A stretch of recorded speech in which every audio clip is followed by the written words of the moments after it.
अस्सलाम वालेकुम everyone, welcome to my channel love space joyful lovers. तो कैसे हैं आप सब? होप आप सभी अच्छे होंगे। मैं भी ठीक हूँ। तो बिना वक्त ज़ाया किए हम शुरू करना चाहेंगे कहानी इश्क दा रंग सफ़ेद पार्ट 31। सीधा स्टोरी से शुरू करते हैं। आखिरकार आरुषि ने ठान ली थी कि वो माधवी को लेकर घर वालों से बात करेगी। काजल से भी वो बात कर चुकी थी। काजल समझाने की बहुत कोशिश करती है कि अभी तो बस उसने अपनी हिस्से की बात छेड़ी थी जिस पे बखेड़ा खड़ा हो गई। अब अगर वो माधवी को लेकर बात करेगी तो न जाने क्या होगी। वो बहुत समझाती है कि एक सही वक्त आने की इंतज़ार करे, जिससे आरुषि बोलती है कि शायद वो सही वक्त कभी ना आए, मुझे स्टेप लेनी तो पड़ेगी ना। वो एक भी बात काजल की सुनती नहीं है, कॉल डिस्कनेक्ट कर देती है। वो रात वो बस अपनी उलझनों में बिता देती है। वो बस यही सोच रही थी कि क्या वाकई में माधवी को लेकर घर वालों से बात करना सही रहेगी। अंजाम का तो कुछ नहीं पता, लेकिन करनी ज़रूर है, ये वो बस सोच ही रही थी। देखते देखते सुबह हो जाती है। हर रोज़ की तरह आज के दिन की शुरुआत भी। आरुषि नीचे तो जाती है, बस दादाजी की पैर छू के उनके आशीर्वाद लेके चली आती है।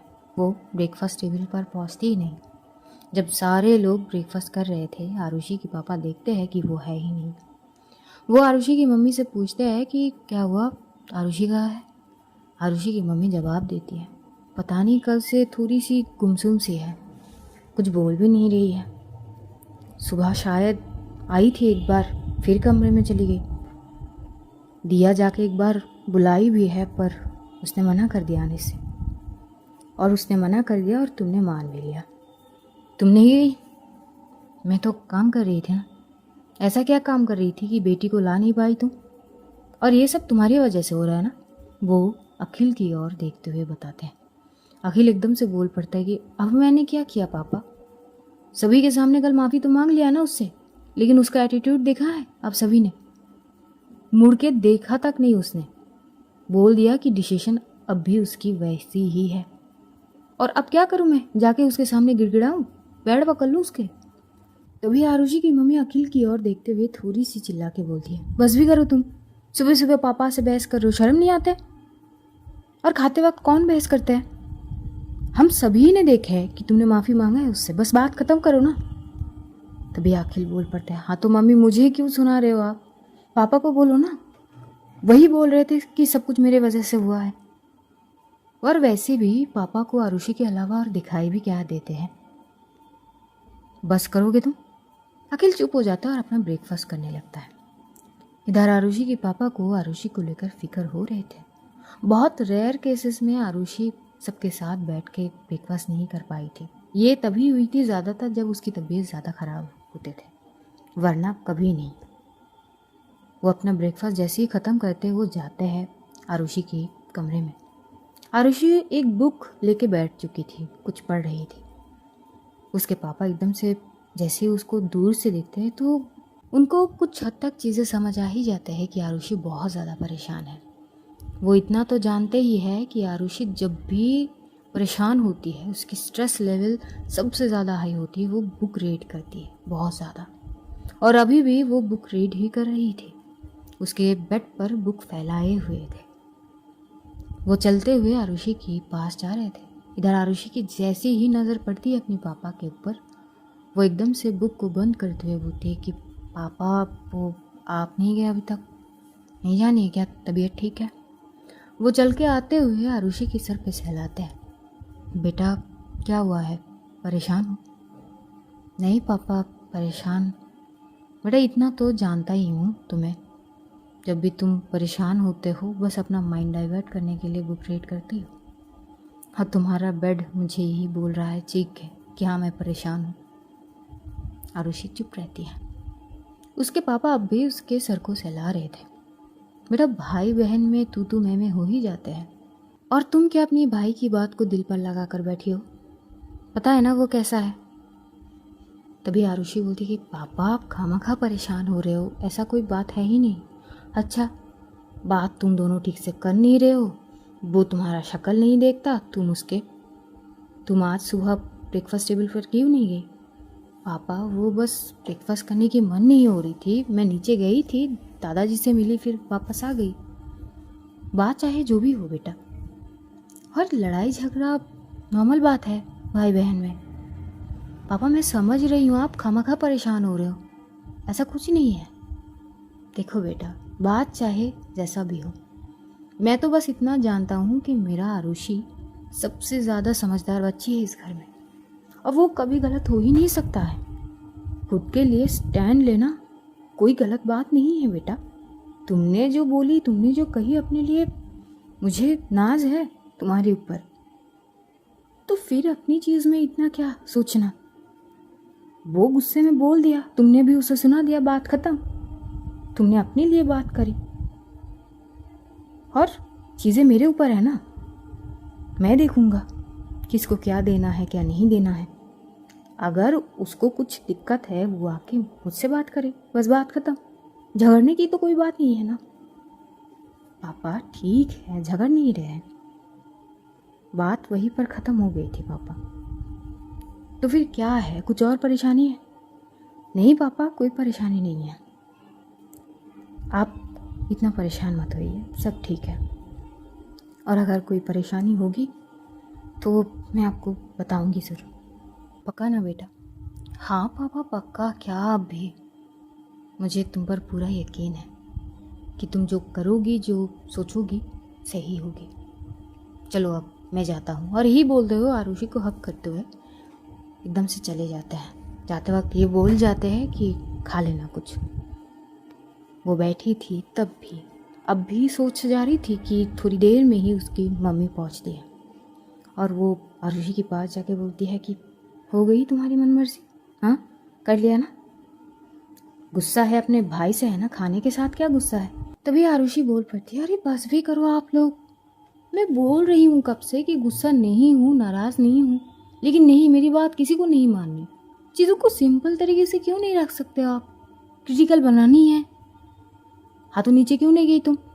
मम्मी नीचे इसीलिए नहीं गई क्योंकि खाने की मन नहीं हो रही थी बस।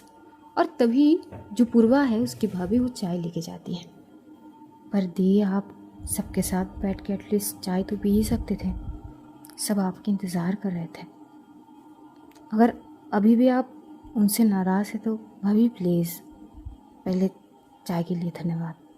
और मैं भाई से नाराज़ नहीं हूँ, वहाँ पर थोड़ी बहुत बात होती है, लेकिन कहीं ना कहीं सभी समझ रहे थे कि आरुषि पता नहीं वो ठीक नहीं है।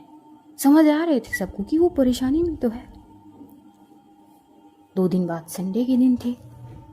आरुषि की मम्मी पापा यही सोचते हैं कि जब संडे के दिन सभी मिलके लंच के लिए बाहर जाएंगे तो कुछ हद तक चीज़ें शायद ठीक हो जाए, लेकिन 2 दिन तक। और इधर आरुषि अपनी पूरी ट्यूशन ऑफ कर चुकी थी, क्योंकि माइंड रिलैक्स होनी चाहिए ना एक चीज़ फोकस करने में, तो नहीं जाती। और आज भी एज यूजुअल माधवी सारा को लेकर स्कूल जाती है, छोड़ कर आती है, फिर वापस लेने जाती है। लेकिन आज थोड़ी डिफरेंट थी सारा के बर्ताव में। सारा की मूड ऑफ थी आज बहुत ज़्यादा। माधवी नोट करती है और वो बात कर रही थी सारा से, लेकिन सारा उससे बात नहीं कर रही थी, पता नहीं क्यों। माधवी चॉकलेट तक लेके देती है, फिर भी सारा बात नहीं कर रही थी। वो एकदम से बोलती कि बच्चा क्या हो गई आपको? हाँ आज आप इतनी मायूस क्यों है? आपकी टीचर ने डांटा है क्या आपको? किसी ने कुछ कहा? या आपके वो सारे दोस्त किसी ने कुछ कह दिया क्या? बच्चा कहो ना अपनी आई को। लेकिन मजाल है कि सारा एक शब्द तक बोले माधवी को। वो घर आती है, बहुत कोशिश करती है, लेकिन सारा कुछ नहीं कहती है। अब अंतर बस इतना ही थी कि सारा बाकी उससे बात कर रही थी, जैसे कि वो घर के ओनर आंटी अंकल, हंस भी रही थी, लेकिन जब भी माधवी कुछ बोल रही थी सारा सुन ही नहीं रही थी और ना ही जवाब। अब परेशानी की बात तो थी।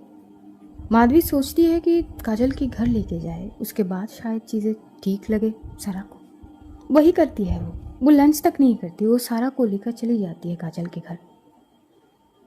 इधर काजल जैसी देखती है कि माधवी आई है, वो एकदम से बोलती है, अरे भाई नहीं, आप बोले नहीं कि आएंगी।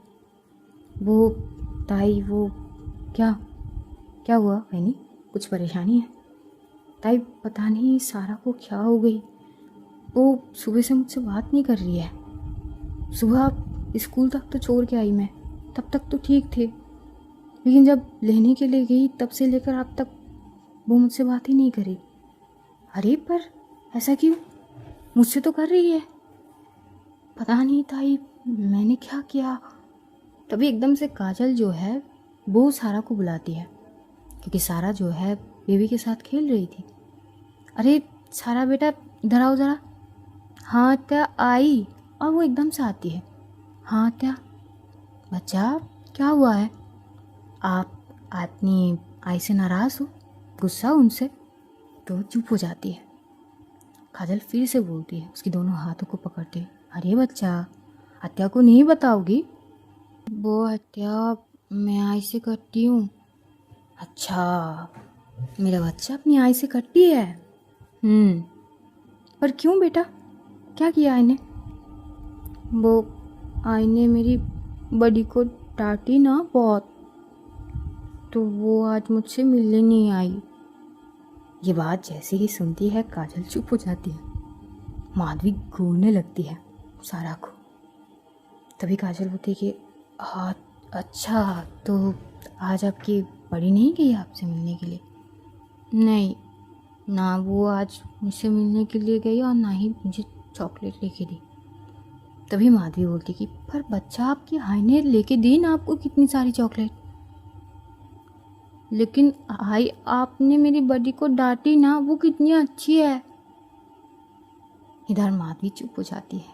काजल एकदम से माधवी को इशारा करती है कि बहनी मैं बात कर रही हूँ ना। अच्छा आपने कुछ खाई?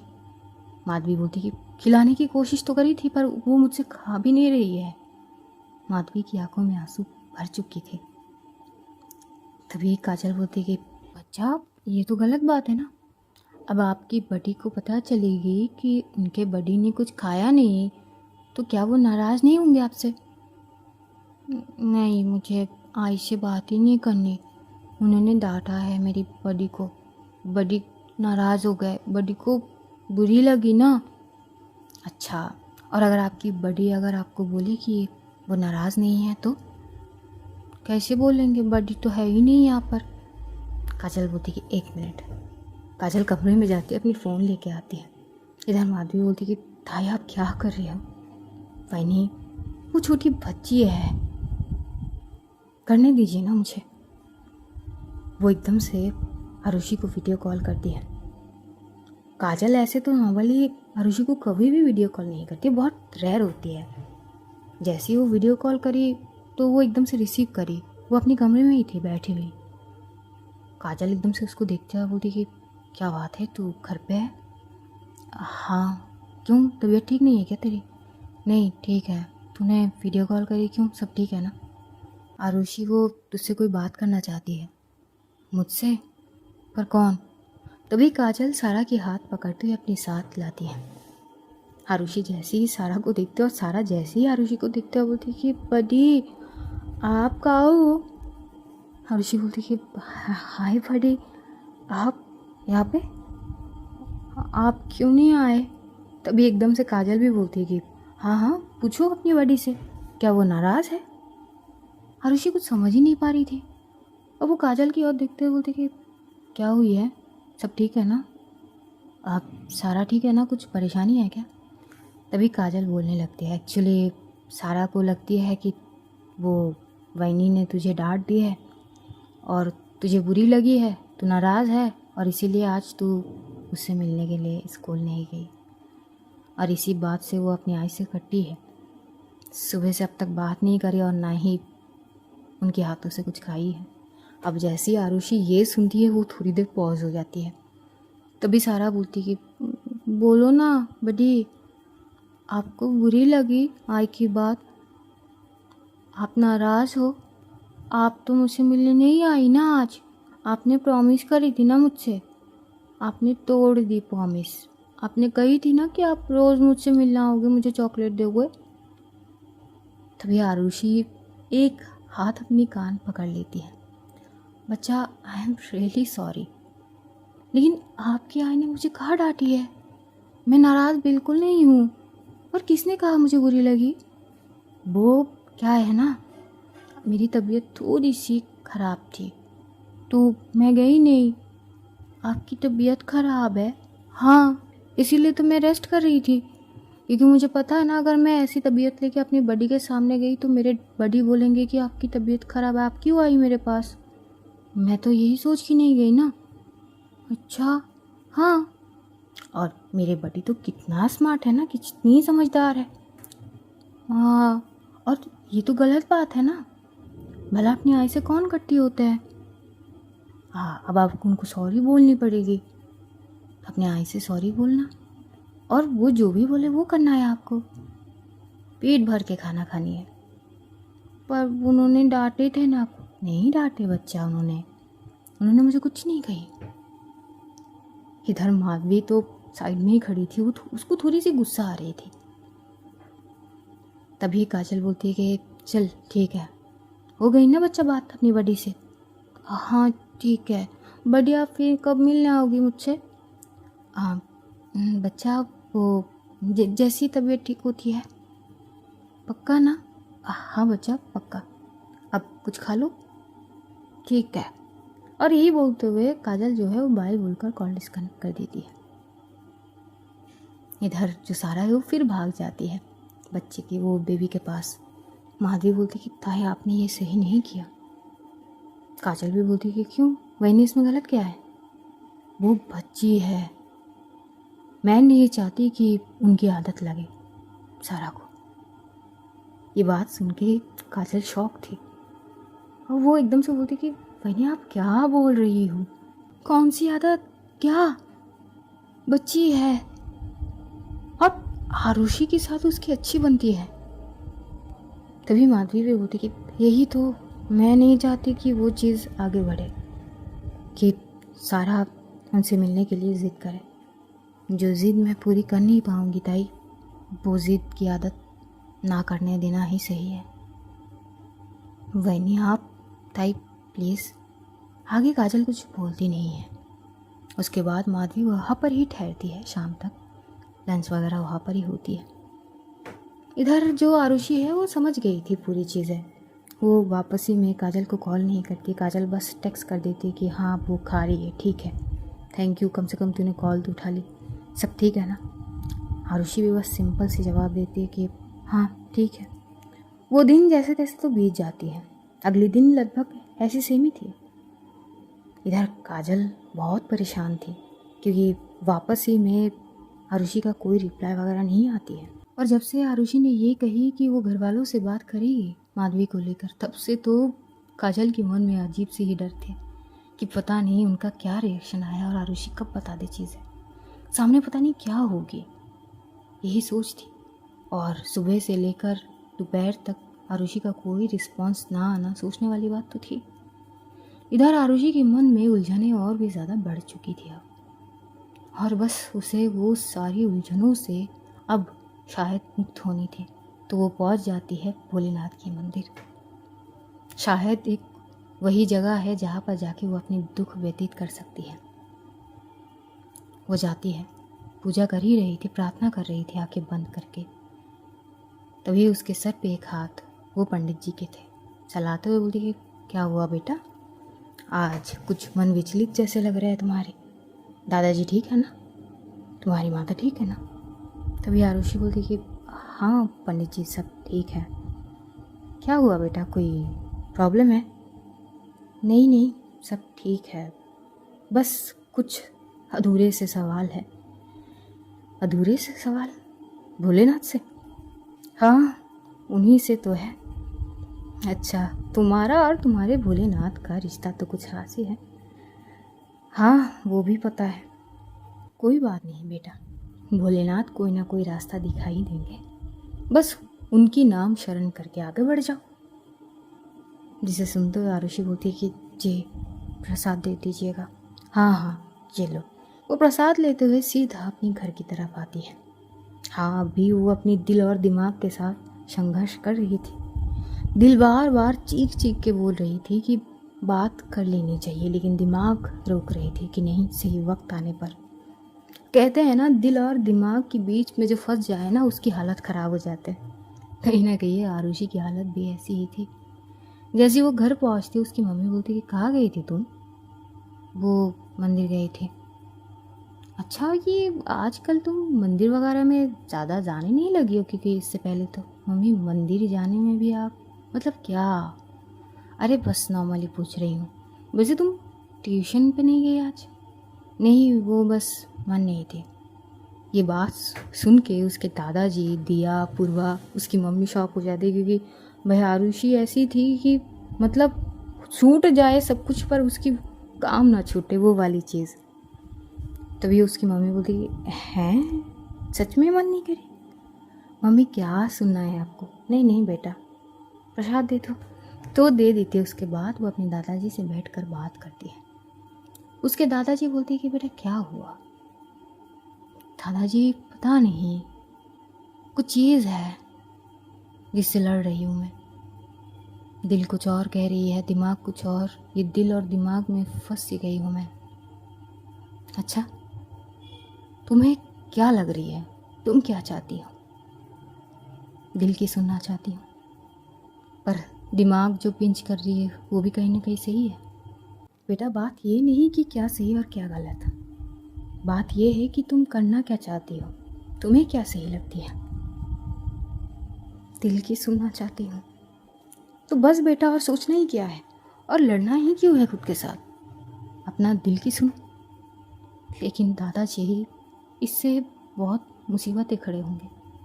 बेटा इतना नहीं सोचने हैं, जो दिल का है वो सुनो। यही बोलते हुए अपने एक कमरे में जाती है। देखते देखते शाम होता है। शाम होते ही उसके पापा और भाई आते हैं।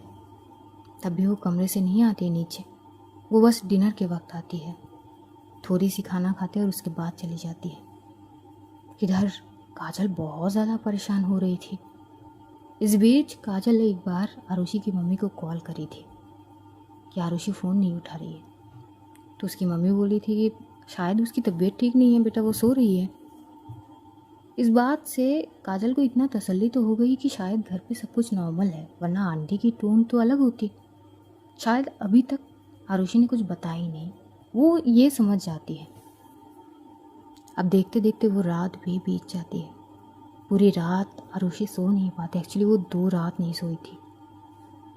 अगले दिन की शुरुआत एज़ यूजुअल ब्रेकफास्ट के बाद थोड़ी बहुत चीज़ें, और उसके बाद उसके पापा, सब लोग हॉल में ही बैठे हुए थे। आरुषि कमरे से हॉल तक जाती है। जैसे वो देखती है कि सब बैठ के बाहर जाने की बातचीत कर रहे थे कि कहाँ जाना चाहिए, वही सारी चीज़ डिस्कस हो ही रहे थे। दिया बोल रही थी कि वहाँ जाएगी, आरुषि की मम्मी कुछ और बोल रही थी। अखिल एकदम से बोलता है कि हमें यहाँ जाना चाहिए, यहाँ के खाने अच्छे हैं और नया रेस्टोरेंट भी। सब अपना अपना चॉइस बता रहे थे।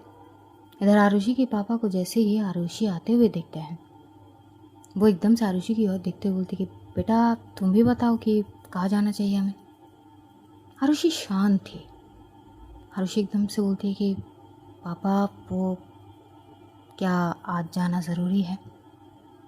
क्यों बेटा, कहीं और जाना है क्या? नहीं, वो मुझे आप सबसे बात करनी है। हम सबसे? तो थोड़ा सीरियस सा माहौल हो जाता है, क्योंकि आरुषि बहुत सीरियस थी और उसके चेहरे से समझ आ रही थी। उसकी मम्मी एकदम से बोलती कि बेटा अब सब कुछ ठीक है ना?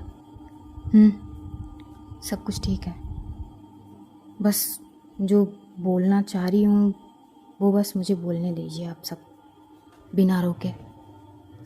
तभी वो एकदम से दिया की ओर देखती है। दिया, हाँ दी। बच्चा एक काम करो, कमरे में जाओ।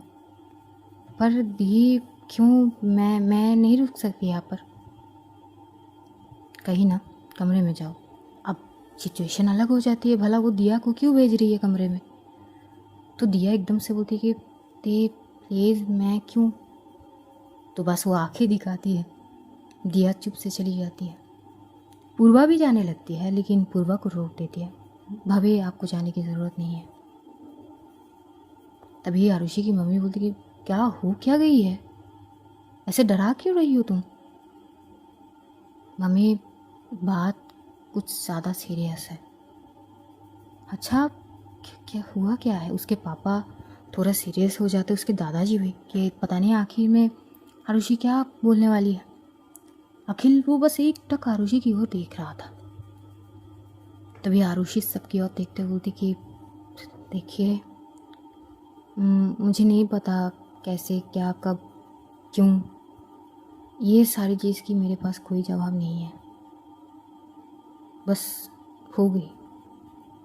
और मुझे पता है कि ये थोड़ी झटकी सी है। तभी उसकी पापा बोलते कि बेटा टूटे फूटे शब्दों से बोलोगे तो समझ कुछ नहीं आएगा, बेटा थोड़ा क्लियर करके बताओ। पापा मैं किसी से प्यार करती हूँ। भाई साहब जैसी ही वो ये बोल पड़ती है सबके आंखें थोड़ा सा बड़े हो जाता है। अखिल का तो कुछ ज़्यादा ही, मानो कि वो जो सोच रहा था वही है, बस इंतज़ार है कंफर्मेशन का तो वो पूरी तरह से बरस पड़े। इसी पल का वो इंतज़ार कर रहा था शायद। तभी पूर्वा उसकी हाथ पकड़ लेती है, बोलती है आप थोड़ा शांत रहिए, दी को पूरी बात कहने दीजिए पहले। इधर आरुषि की मम्मी बोलती कि हैं कब से? अरे मैं तो कब से तुमसे बात करने की कोशिश कर रही हूँ, पूछी हूँ, मेरे आंखें कभी धोखा खा ही नहीं सकते हैं। मैं तो कब से ही बोल रही हूँ तुम्हें, तुम्हारी खुद की पसंद है तो बताओ, किसी से प्यार है तब भी बताओ। लेकिन तुम ही थी जो बार बार इनकार कर रही थी कि मम्मी हर चीज़ का मतलब ये नहीं कि ये हो। मम्मी पहले आप मेरी सुनेंगी।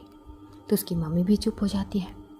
तभी उसके पापा बोलते कि अच्छा ठीक है, इसमें गलत क्या है, तुम किसी से प्यार करती हो, ठीक है, क्या करता है लड़का, मतलब कुछ करता भी है। आरुषि थोड़ी पॉज हो जाती है। तभी उसके भाई खड़ा होकर बोलते कि अरे बोलो कुछ, दही जम गया क्या मुंह पे, बस इतना बोल दिया कि प्यार करती हूँ, आगे भी बोलो कुछ। लड़का क्या करता है, काम काज कुछ करता भी है या बस सवारा घूमता है जिसके लिए तुमने हिस्सा मांग लिया, बोलो भी कुछ, या फिर दूसरे जाति का है। आरुषि घूर के अपनी भाई की ओर देखती है। तभी आरुषि के पापा अखिल को चुप करा देते, तुम चुप करो, वो बोल रही है ना, बोलने दो उसे, बेटा तुम उसके बातों पे ध्यान मत दो। लड़का क्या करता है, आई मीन लड़के के फैमिली में कौन कौन है और कब से?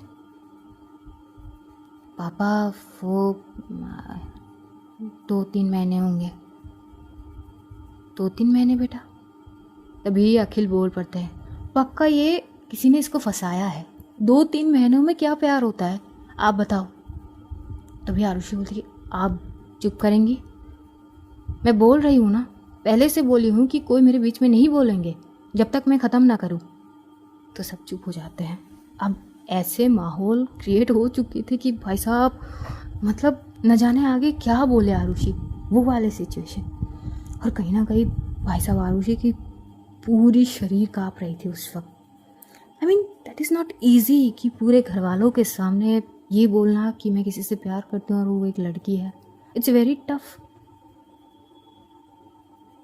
फिर भी पता नहीं उसमें इतनी हिम्मत कहाँ से आई, वो बोल ही देती है। एक्चुअली आप लोग बोल रहे हो कि लड़का क्या करता है, वैसा ऐसा कुछ है ही नहीं। मैं एक लड़की से प्यार करती हूँ, बस जैसे ही ये बोल देती है वो एक अजीब सी सन्नाटा में छाए हुए थे सब कुछ, क्योंकि सभी शॉक थे, उसके पापा, उसके दादाजी, उसके मम्मी, मानो कि सबकी पैरों से ज़मीन खिसक गए हो। उसकी मम्मी एकदम से बोलती कि हैं क्या बोली तुमने, कि मैं किसी से प्यार करती हूँ और वो शख्स लड़का नहीं लड़की है। बेटा तबीयत ठीक है ना तुम्हारी? हाँ बेटा तुम्हें पता है ना तुम क्या बोल रहे हो? हाँ पता है मुझे पता है कि मैं क्या बोल रही हूँ, किसके सामने बोल रही हूँ, कौन कौन है यहाँ पे, लिख के बताओ। तभी उसके पापा बोलते कि बेटा ये सब। इधर भाई साहब अखिल वो एकदम से उठ के क्लैप करने लगता है। बस हो गया, यही दिन देखना बाकी था। तभी मैं सोचूं अचानक इसने हिस्सा क्यों मांग लिया। देखा, किसी ने मेरे बात पर यकीन करा ही नहीं। मेरे बात सबके कान में चुभने लगे थे ना। मैं बुरा बन गया। लेकिन क्या हुआ आज, देख लिया ना। बोला था ना मैं कि एक ना एक दिन देखो ऐसा ही होगा। हुआ ना। और क्या हुआ, चलो किसी लड़के से प्यार कर लेता तब भी समझ आ जाते। लेकिन लड़की, मतलब क्या? मम्मी देख रही हो अपनी बेटी को? ये है आपकी बेटी और इसकी हरकतें।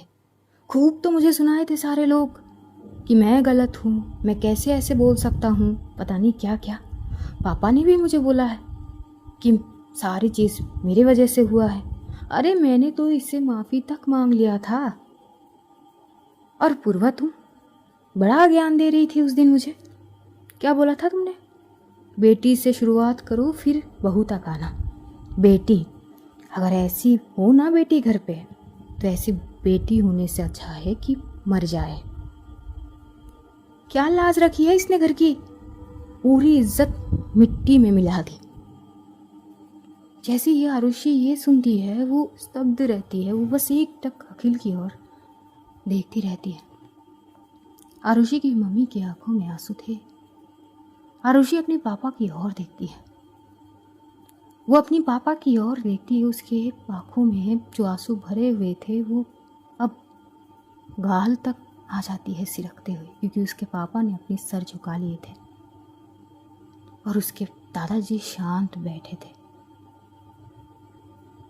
अखिल एकदम से आरुषि के सामने आकर खड़ा हो जाता है और एकदम से बोलने लगता है, हाँ क्या है ये सब? खिलाया पिलाया पढ़ाए ये सब करने के लिए, आज ये दिन दिखने के लिए, और कुछ नहीं मिला? ये क्या घिनौनी हरकत है? मतलब क्या ये सब क्या है? कुछ है जवाब तेरे पास? आरुषि बस एक टक अपनी भाई की ओर देख रही थी। आरुषि की मम्मी एकदम से उठती है, आरुषि के पास आती है, उसकी हाथ पकड़ते हुए बोलती, बेटा बस बस एक बार कह देना कि ये सारी चीज़ गलत है।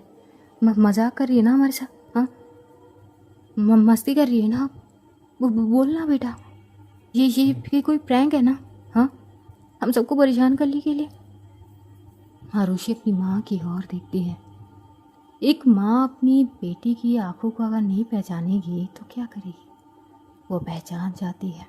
अपने आप ही आरुषि के हाथ से उनकी हाथ छूट जाती है। आरुषि अपनी माँ की ओर देखते हुए बोलती कि मैंने बस सच कही। इसके बाद एकदम से उसकी मम्मी उसकी हाथ फिर से पकड़ते हुए बोलती कि क्या सच? ऐसा कुछ नहीं हो सकती। मेरी बेटी ऐसी नहीं हो सकती। ये गलतफहमी है। मैं डॉक्टर के पास लेके जाऊंगी ना, सब कुछ ठीक हो जाएगी। तू चल मेरे साथ। आरुषि हाथ झटक देती है। माँ, बीमार नहीं हूँ मैं, मुझे डॉक्टर के पास जाने की ज़रूरत नहीं है। अखिल एकदम से सामने आता है। क्यों बीमार नहीं है तो क्या है? लड़की को लड़की कैसे पसंद आ सकती है ये बता पहले। क्या ड्रग्स लेती है क्या? कोई नशा वगैरह करती है क्या? ये बात सुनते आरुषि बोलती कि भाई, बात नहीं समझना अलग बात है, लेकिन ये जो आप बोल रहे हैं मत बोलिए। क्यों, कहाँ चुभ रही है तुझे? गलत क्या बोला मैंने? मुंह दिखाने के लायक तक नहीं छोड़ी तूने। क्या बोलूँ मैं लोगों को? अगर कोई रिश्ता आए तो बोलूँ क्या कि चले जाओ, मेरी बहन को लड़का नहीं लड़की पसंद है? अरे घर के इज्जत का सोच लेती तू। मुझे शर्म आ रही है आरुषि कि मैं तेरा भाई हूँ। आरुषि अपनी मुट्ठी खंच लेती है और बोलती कि अच्छा, किस बात की शर्म? किस बात की शर्म आ रही है ये बताइए आप। आखिर मैंने क्या किया? मैं बस किसी से प्यार करती हूँ, अपना मुंह काला करके नहीं आई, या फिर किसी के साथ रात गुजार के नहीं आई जो आप इतने बड़े बड़े बोल रहे हो मुझे। बस उसके कुछ लफ्ज़ और अखिल का हाथ उसके गाल तक पहुंच ही जाता है। इतना कस के वो थप्पड़ मार देता है। आरुषि अपनी जगह से हिलती तक नहीं है, बस वो वहीं पर खड़ी रहती है और एक टक अपनी भाई को देख रही थी। वो भाई जो आज तक उसके ऊपर एक आज तक आने नहीं दिया। वो भाई जो शायद थोड़ा जोर से भी नहीं चिल्लाया, वो भाई जो कभी आरुषि अगर गिर भी जाती थी तो भाग के ही जाते थे आरुषि को उठाने के लिए कि कहीं उसे कहीं लगे तो नहीं। वो भाई जो कभी फलकों के ऊपर सजा के रखता था, वो भाई जो शायद बाप के बाद का दर्जा पाते, वो भाई जो आरुषि ने कभी नहीं सोची थी कि उसके भाई कभी उसके ऊपर हाथ तक उठा पाएंगे, वो भाई आज आरुषि के ऊपर हाथ उठा चुके थे। शायद आज अखिल अपने सारे हाथ पार करने के लिए तैयार था। आरुषि एक शब्द तक नहीं कहती है, वो बस आंसू भरी आंखों से अपने भाई की ओर देख रही थी। शायद आज आंसू बस बयां कर रही थी उसकी दिल की जज्बात। अखिल बोल पड़ता है, बहुत देख लिया तेरी चीज़ें, प्यार कर करके ना माथे पे चढ़ा लिया है, तभी आज ये दिन देखने की नौबत आ गई। अगर औरों की तरह थोड़ी सख्ती से पेश आते तो आज ये दिन देखने ही नहीं पड़ते। इसीलिए शायद कहा जाता है कि लड़कियों को उतना ही पढ़ाओ जितना ज़रूरत है, ज़रूरत से ज़्यादा कुछ भी चीज़ ठीक नहीं होती है। और तू उसके जीता जागता सबूत। जैसे ही अखिल ये बोलता है, दादाजी एकदम से उठ के खड़े होते हैं और एकदम से बोलते कि बस करो, क्या कर दिया तुमने? हाँ, जिस बहन को कभी ज़मीन पर उतारे नहीं कि पता नहीं उसको कुछ कीड़े वगैरह काट ना दे, आज उसी के ऊपर हाथ उठा दिया तुमने। और तभी दादाजी की तबीयत एकदम से बिगड़ने लगता है।